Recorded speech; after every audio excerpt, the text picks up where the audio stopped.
All right, so we left off on Diels-Alder reactions. So let's do a couple of those to like get our heads right, and then we'll go on to some new cool stuff or cooler stuff.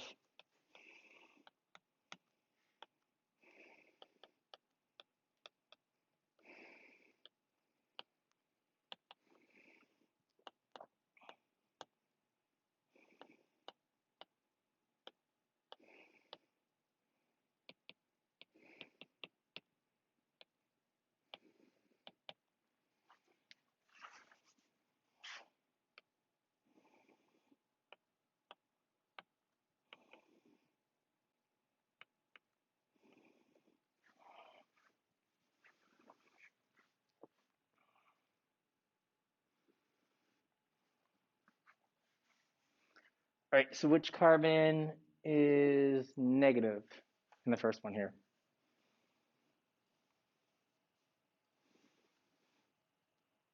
So there's two electron donating groups, but they're working together.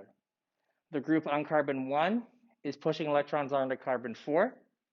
The group on carbon 3 is pushing electrons onto carbon 4 as well. So carbon 4 is going to be negative. If I'm ever going to put multiple electron donating groups on the same diene, they're going to work together. They're not going to make two different carbons negative. They're going to work to make the same carbon extra negative. Which carbon's positive?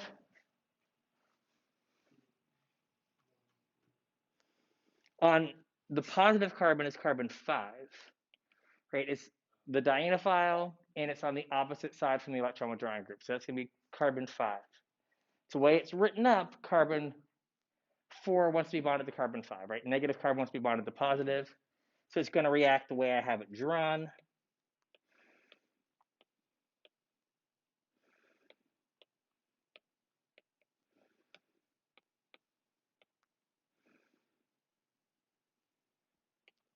All right. So carbon 3 has a methoxy group on it. The nitrogen and the nitrogen on 1 and the methyl on 4, same side or opposite side? Same side.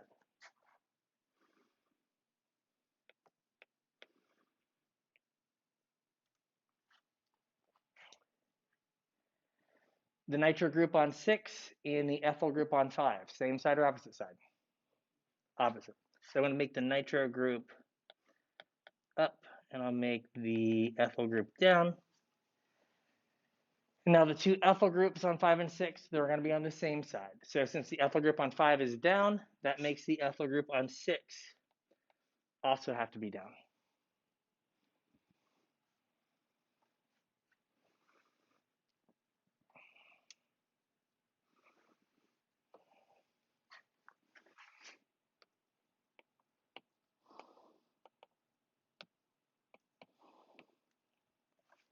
Okay, which carbon is going to be negative?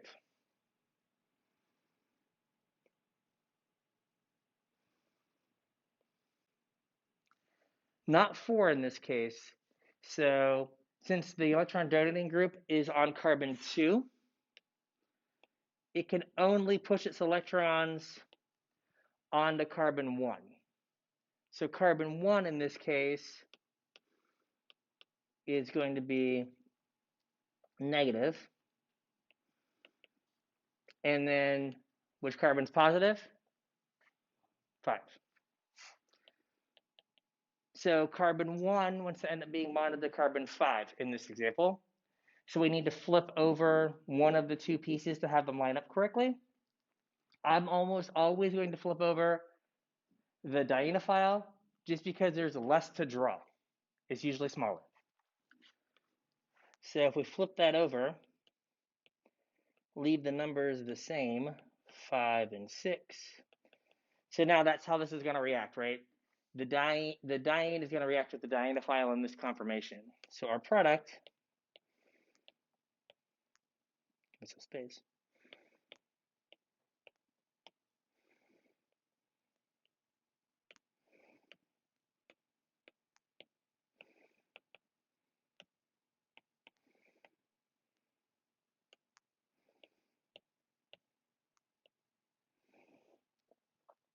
Groups on 1 and 4, same side or opposite sides? Opposite. So we'll make one a wedge. We'll make the other one a dash. It doesn't matter which one you choose to make a wedge, which one you choose to make a dash, as long as they're on opposite sides. So now the groups on 5 and 6 are going to be on opposite sides as well, right? They're trans in the double bond, so they'll be trans in the product. And again, it doesn't matter which one you decide to make a wedge and which one you decide to make a dash, as long as they're on opposite sides.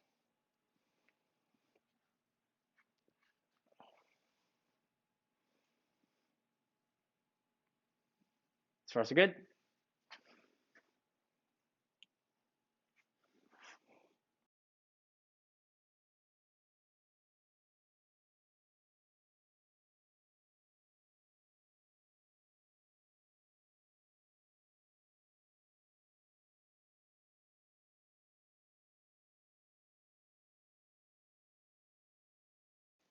We can also do Diels-Alder reactions where the dienophile is an alkyne.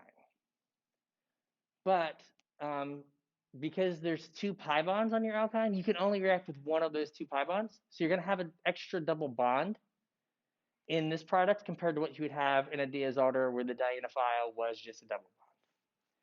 So first, we still got to do the same thing. We'll figure out which carbon is going to be negative and which one's going to be positive. So which carbon is going to be negative?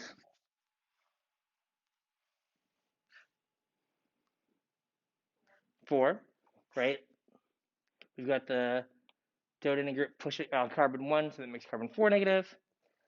Alkynes act just like alkenes, and we're trying to figure out which end's positive, right? So the carbon on the opposite end of the alkyne from the electron withdrawing group is going to be positive. So in this case, it's going to be carbon 5 is going to be positive.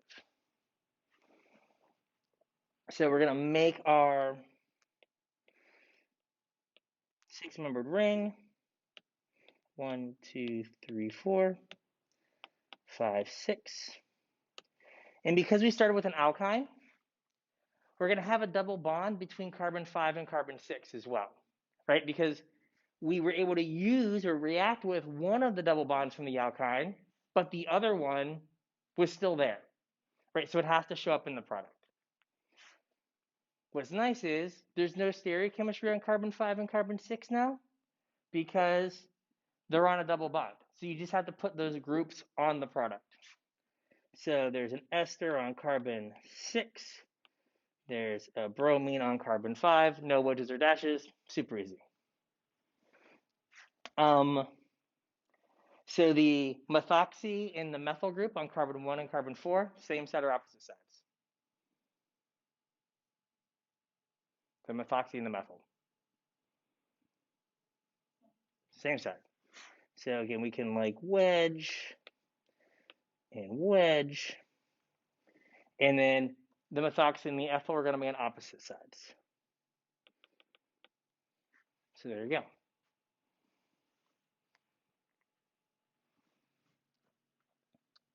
Have you ever heard the term lacrimator before? No. A lacrimator, that's a big fancy science word for something that makes you cry.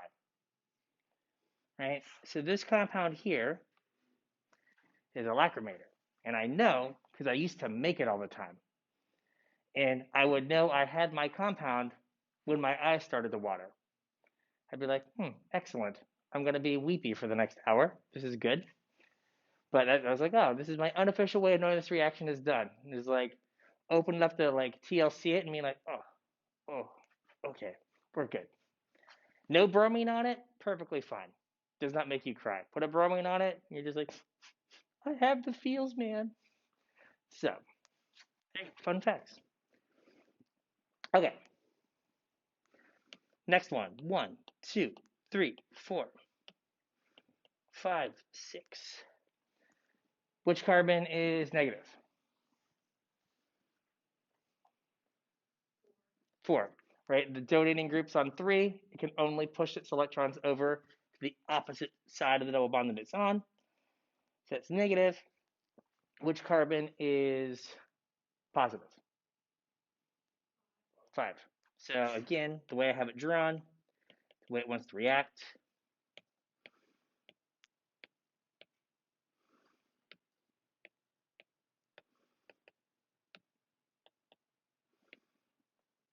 Again, because it's an alkyne, we're going to have an extra double bond between carbon 5 and carbon 6. So we can put our nitro group and our ethyl group on there, no stereochemistry, super easy. And then the two methyl groups on 1 and 4 are going to be on the same side.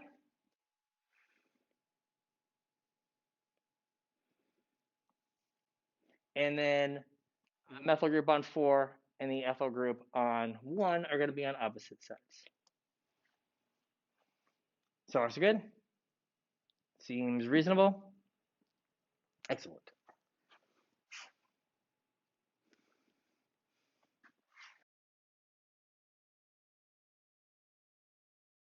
So we're going to go over something that we went over a little bit on Monday, and that is diene conformation.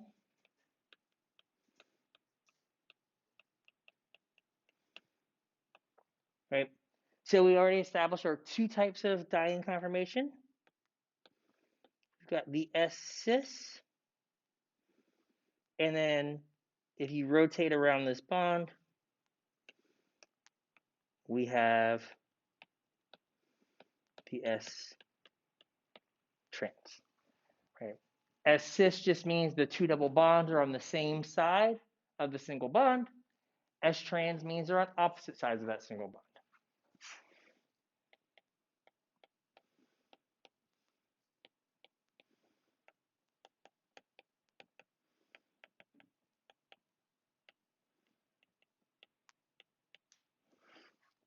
So the S-cis conformation is a conformation you have to be in for a Diels-Alder reaction to happen. Right? If you're an S-trans,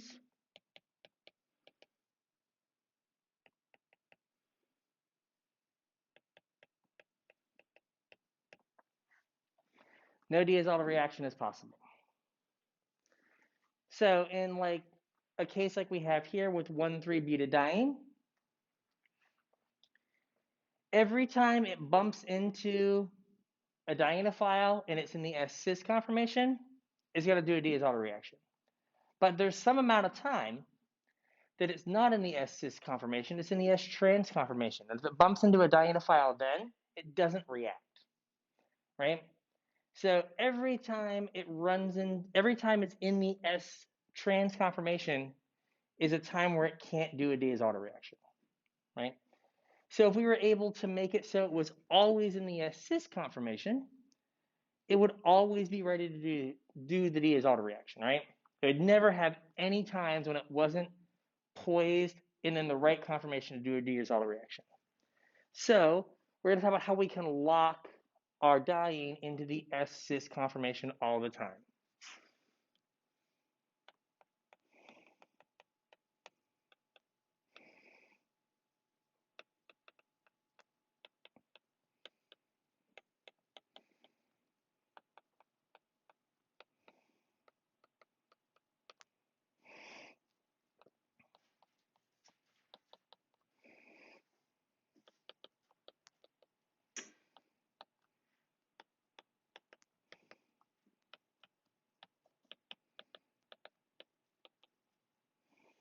Okay, so if we lock at S-cis, it's always ready to do a Diels-Alder reaction.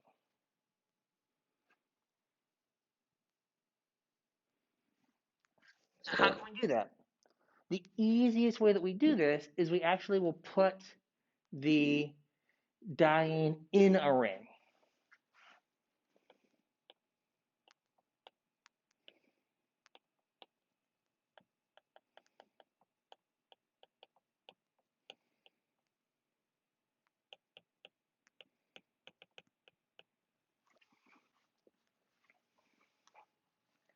So if we have cyclohexyl-1,3-diene, since it's in a ring, I can't rotate around the single bond between the two double bonds, because if I tried to make that S trans, I have to actually break the ring. So right, if this is my ring, if I rotate it around, I have to break my ring, right? Right? And I'm not going to ever want to break my carbon-carbon bond to just rotate a single bond. So it is always in the S-cis conformation, always ready to do the Diels-Alder reaction. Another really common cyclic diene for this is cyclopentadiene. And I will point out, I didn't forget the numbers. There's only one way to put two double bonds in a cyclopentane. So I don't have to give it numbers, because there's no other way you can draw that molecule. Cyclopentadiene is so good at being a diene in Diels-Alder reactions that you can't actually buy a bottle of cyclopentadiene. If you put cyclopentadiene in a bottle, it dimerizes. It does a Diels-Alder reaction with itself. You can get cyclopentadiene by, you have to heat it up and it will break the molecule apart. And then you have a small window to use it before it reacts with itself again. But it always just will react with itself. So kind of the tricky part with these is you're already starting with a ring. And then the reaction we're doing makes a ring. So we end up with something called a bicyclic structure. So a compound that has two rings.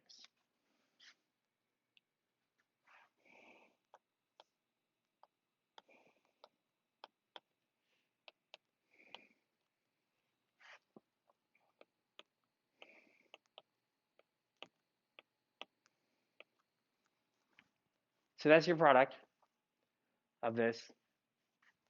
Let me redraw it slower. So I kind of like make a little check. Hey, if you're drawing it another way and it works for you, amen. Like, do whatever you need to do.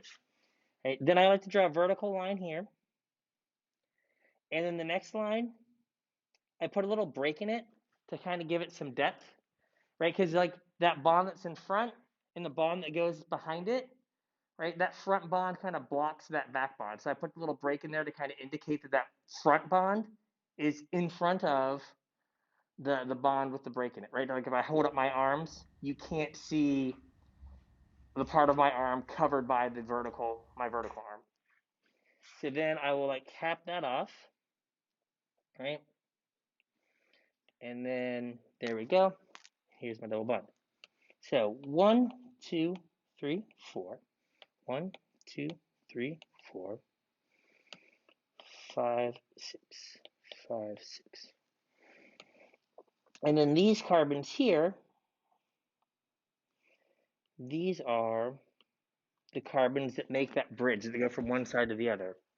So this is what we made. So you can see here I've got a double bond over here, two carbons here, and then these two red carbons up here.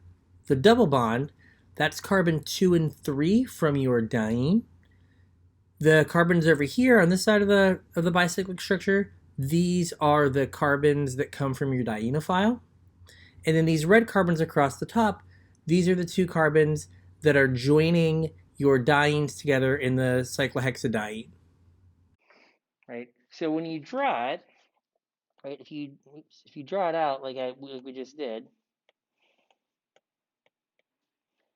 this part right here, that is the ring you started with. Right? That's the ring you started with. Your 1, 2, 3, 4. Even in this, your double bond always ends up between carbon 2 and carbon 3. The numbers have not let you down yet, right? And then these two carbons that I haven't drawn in yet, those two come from, your dienophile.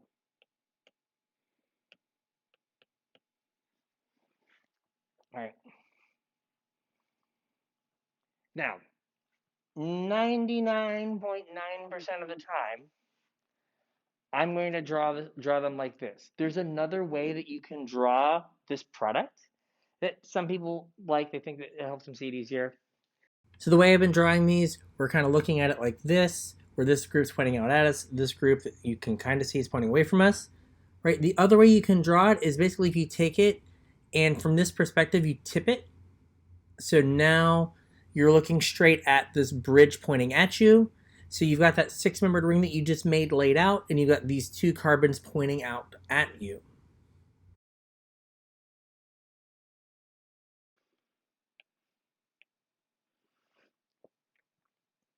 I call this the boy who lived or the molecule who lived because in the middle, I like to put what amounts to like a little lightning bolt to give you enough space to put the two carbons that run across the top. So to kind of compare to what you already have, these are the red carbons from the previous structure and from this example, right? So you went from looking at it like this from the edge, and then you just tipped it. And now you're looking at it where the red carbons are pointing out at you.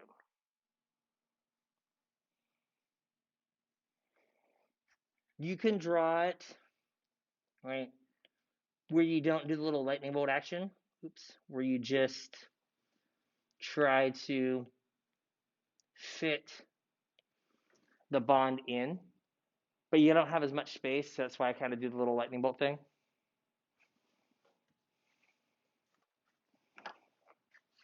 Right, so that's if you have cyclohexadiene, and then cyclopentadiene.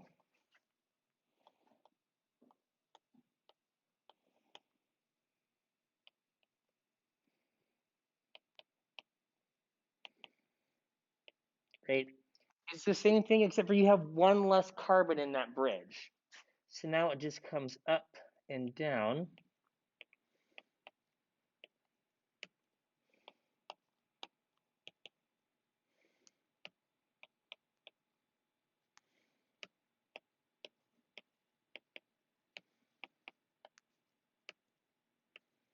And then this is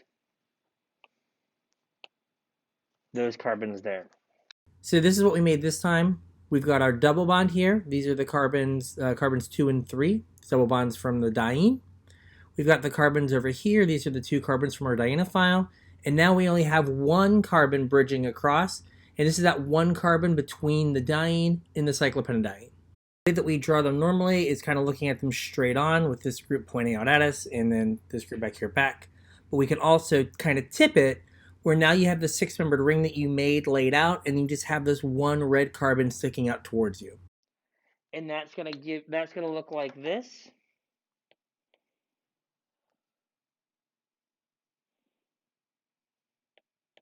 Ah.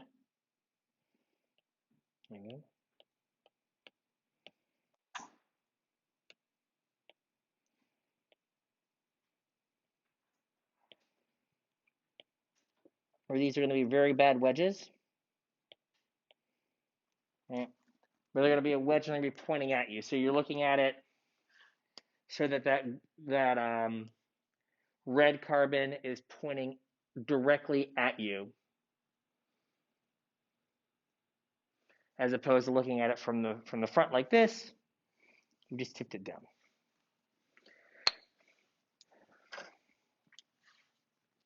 So one of the big differences that you may have already picked up on is when you draw it this way,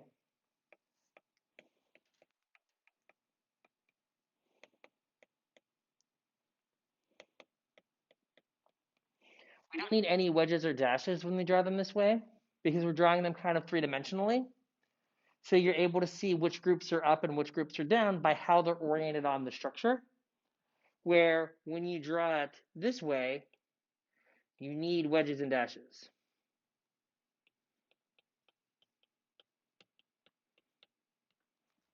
Right. So it's kind of like when we drew cyclohexanes and then we drew chair conformations last semester. Right. The chair conformation, you didn't have to use wedges and dashes because you could clearly see which groups were up and which groups were down. Where when you drew it flat, you needed to have the wedges and dashes to communicate that. So this is the same kind of thing.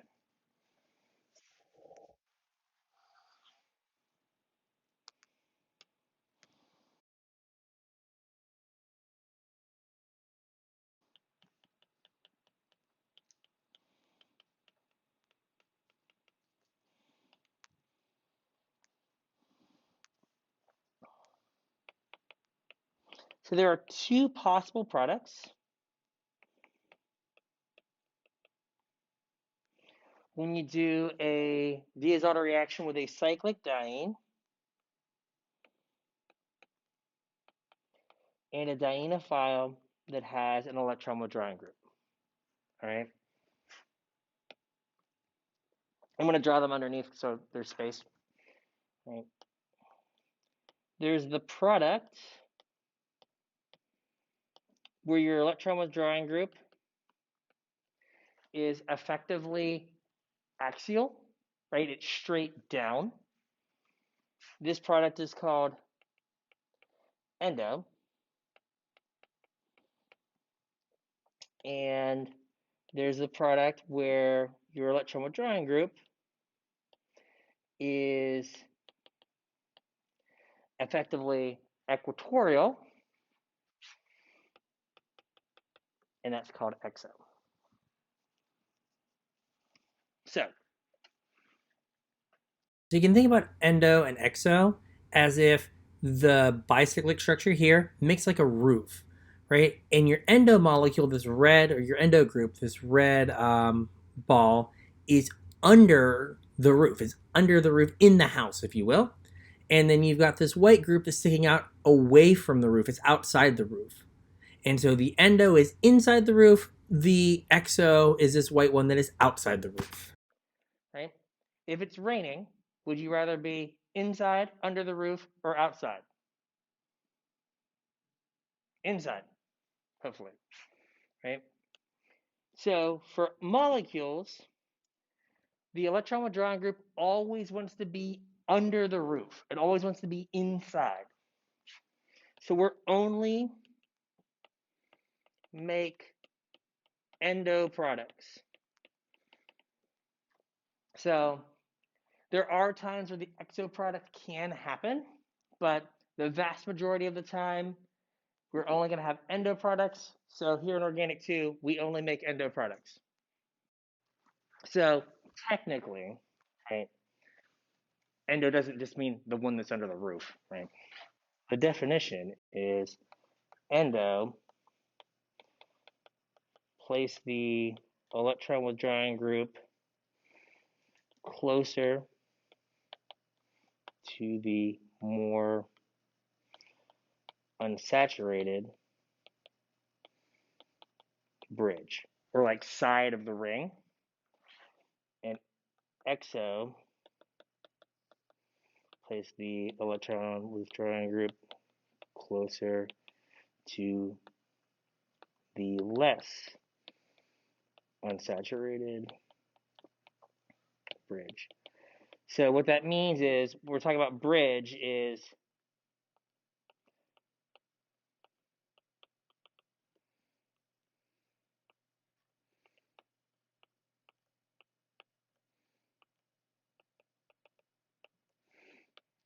right. So you're taking the electron withdrawing group, when it's straight down, it's closer to that double bond. It's closer to the unsaturated, right? The double bond containing side of the ring.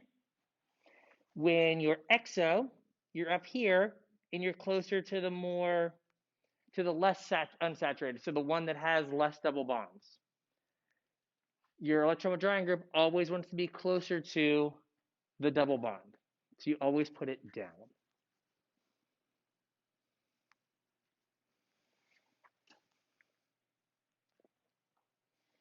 Reasonable? So basically, always put your electron withdrawing group on the axial position opposite your bridge.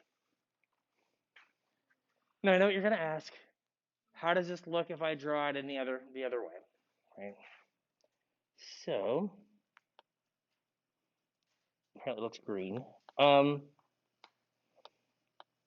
So if you draw it so that the bridge is up, right? So it's pointing up at you.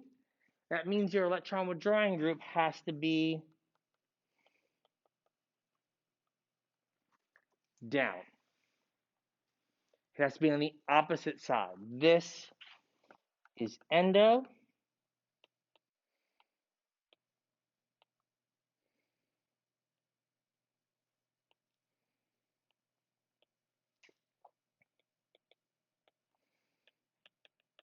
and that is XO.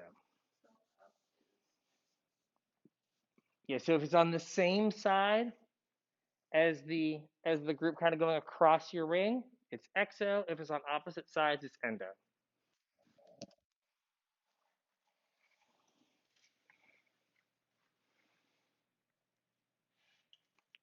So other than that kind of like hard rule where we're always making endo, all the other rules that we had for how these should work, how substituents should end up on a ring or on a Diels-Alder product, hold true. So let's say we have,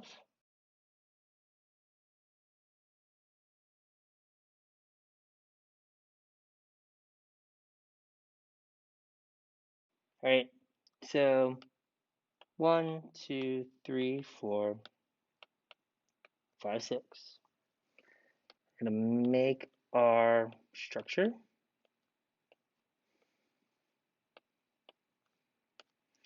1, 2, 3, 4, 5, 6. Double bond between 2 and 3.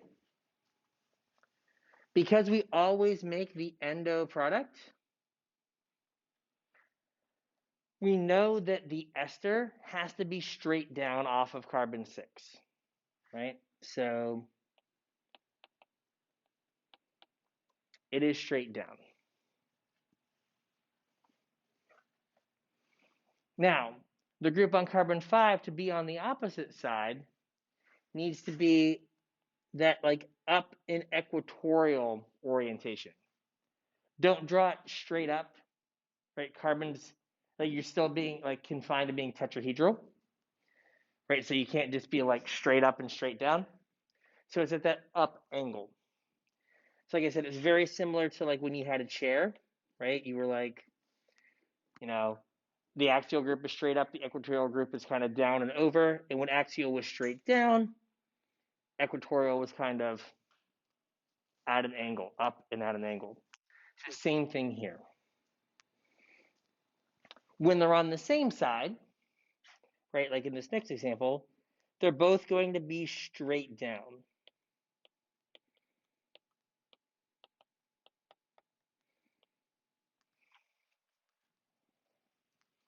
I know my ester got a little ugly there. We'll let it slide. All right. So basically your electron withdrawing group, in this case your ester, is setting that I go down, and then you're filling out all the other groups relative to that. So anything that's on the same side as the electron withdrawing group goes straight down. Anything that's on the opposite side is at that equatorial, like up angle.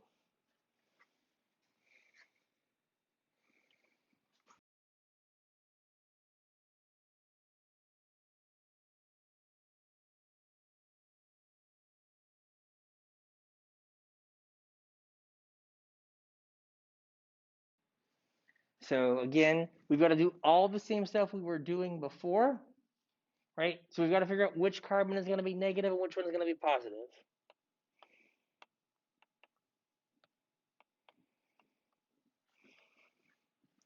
Right, so which carbon is going to be negative? 4. Which one's going to be positive? 5. So they're going to react the way I have them drawn. Right, so we're going to make our structure.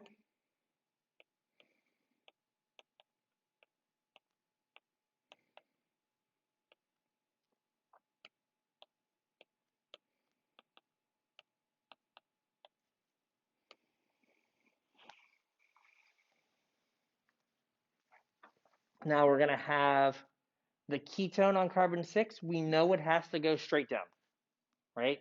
Because it's going to be endo. So on carbon 6, ketone goes straight down. If the ketone's straight down on 6, the methyl group has to be that equatorial kind of up and over orientation. And then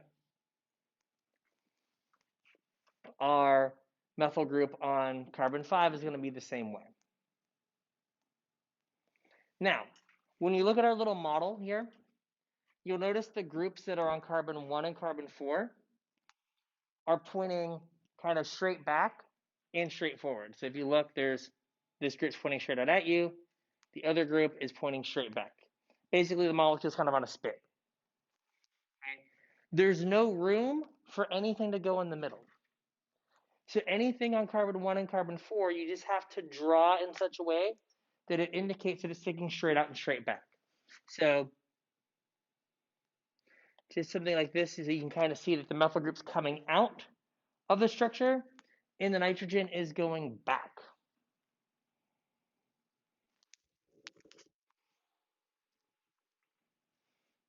Now I cheated you on the last slide, but if you want to see how this looks when it's flat, right, when it's drawn the other way, right, I'm always going to draw these two carbons right here. I'm always going to draw them as a wedge, or like right there. Right, so they're going to come up at you, right? Because again, you're just taking it and you're just going tip, and you're just tipping it forward.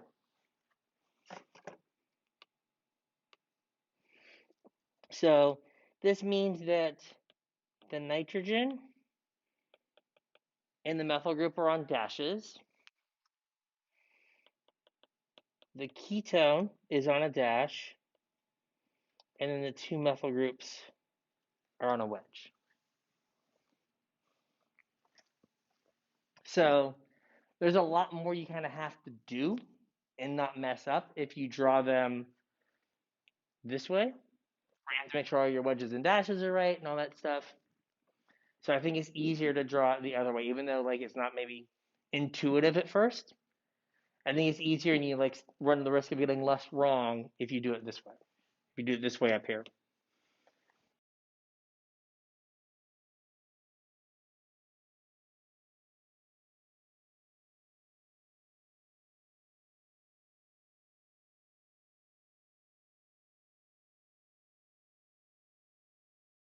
So which carbon is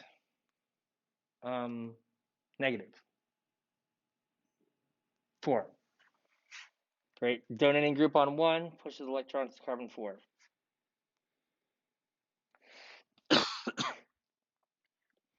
Which carbon is positive? 6. So now I've got to turn the diene O file. Right, it's going to react like this, 6, 5. So 4 and 6 are going to end up bonded together.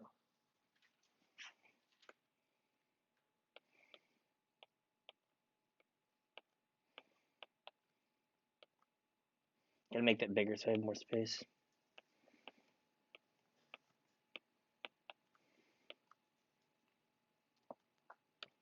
One, two, three, 4. And then 6 and 5.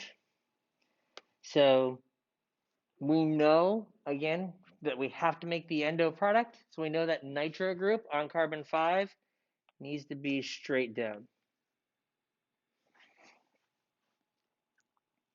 So since the nitro group's straight down, the methyl group that's on the same side as it also needs to be straight down.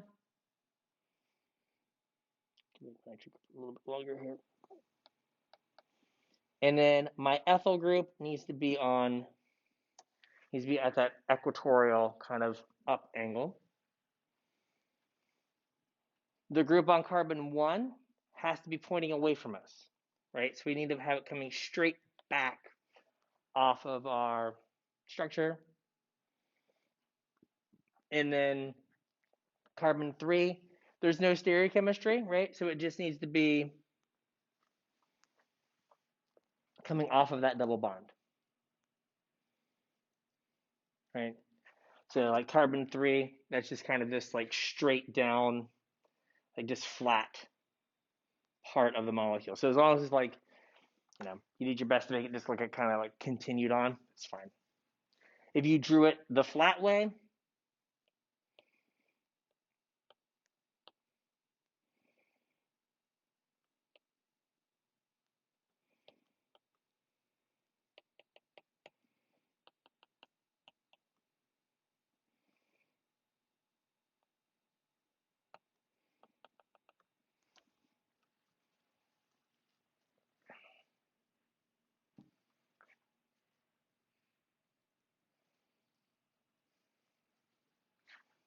Feeling good?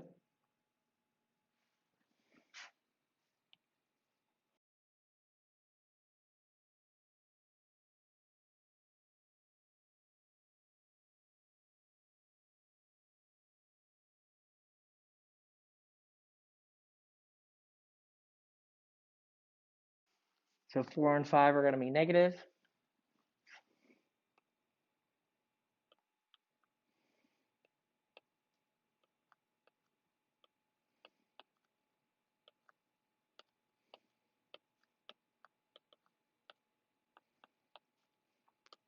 Because we have an alkyne, right? I'm going to have an extra double bond there. Because I have a double bond between 5 and 6, I can't make my electron withdrawing group go straight down, right? It's stuck being like in the same plane as the double bond. So it just kind of comes off the double bond, right? It doesn't go straight down or straight up. It just kind of comes off it flat. And then we're going to have oxygen, methyl, and then methyl.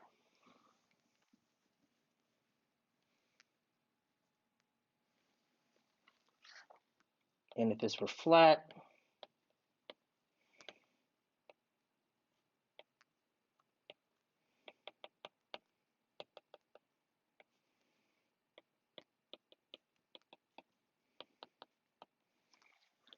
I was asked if carbons 5 and 6 need to have stereochemistry. if it's an alkyne, yeah, you don't have to worry about putting anything up or down.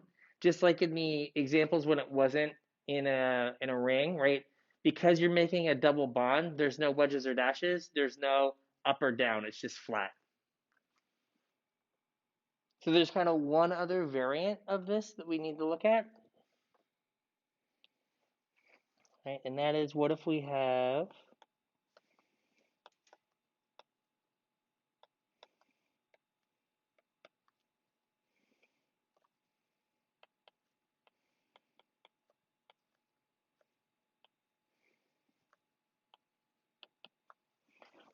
groups on the carbons that aren't the diene or the dienophile? Where do they go? Same basic example here. 4 is minus, 5 is plus.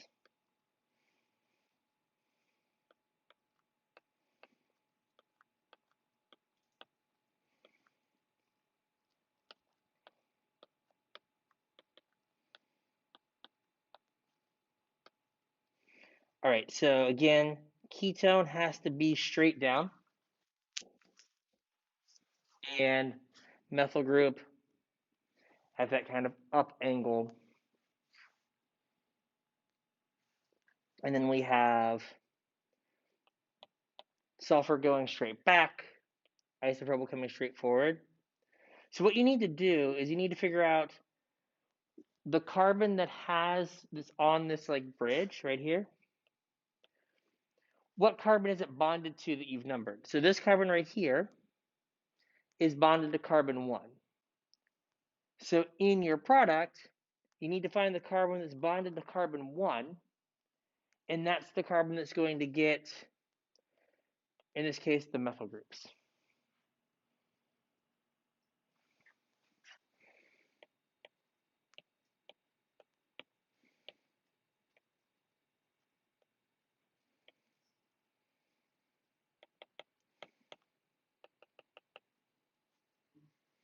Then you'd have your methyl groups like here and here.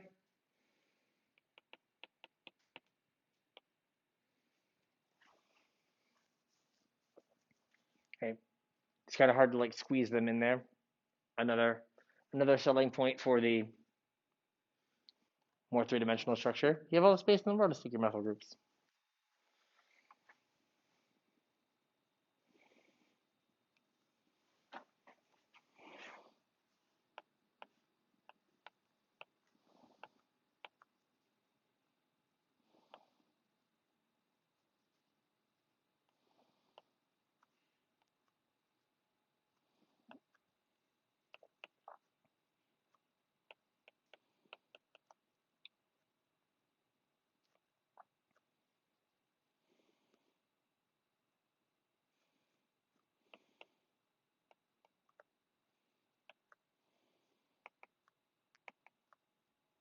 Again, 4 is going to be negative. 3, 2, 5 is going to be positive.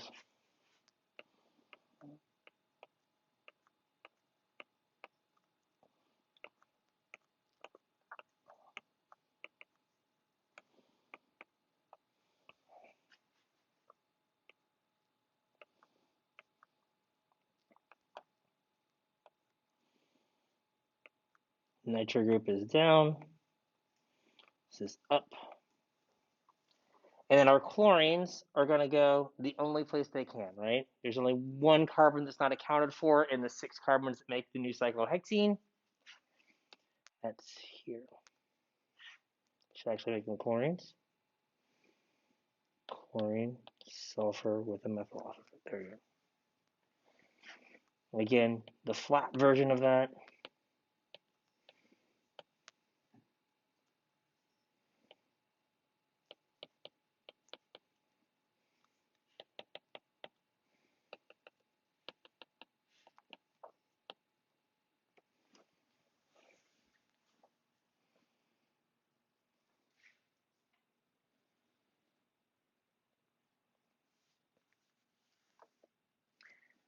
So I guess one other thing I want to show you in our last minute or two is,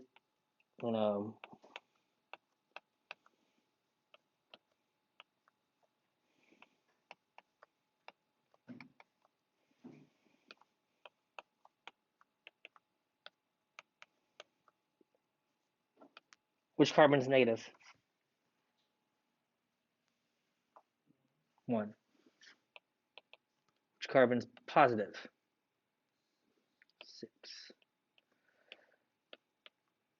So what I wanted to point out is I know all of the examples that we've done have had the electron withdrawing group on the carbon furthest from you on the drawing, right? They've all been back on, carbon 6 in this drawing. That's not what makes it endo or exo. Endo or exo is determined by that electron withdrawing group being straight down. So even if it's on the carbon that's closer to you, the fact that it is straight down, this is still the endo product. Don't think just because I did a bunch of examples where it's always that carbon away from you, that it has to be there to be endo. It has to be down on one of those 2 carbons. So it doesn't matter if it's the one closer to you or further away. We good? I think that's a class.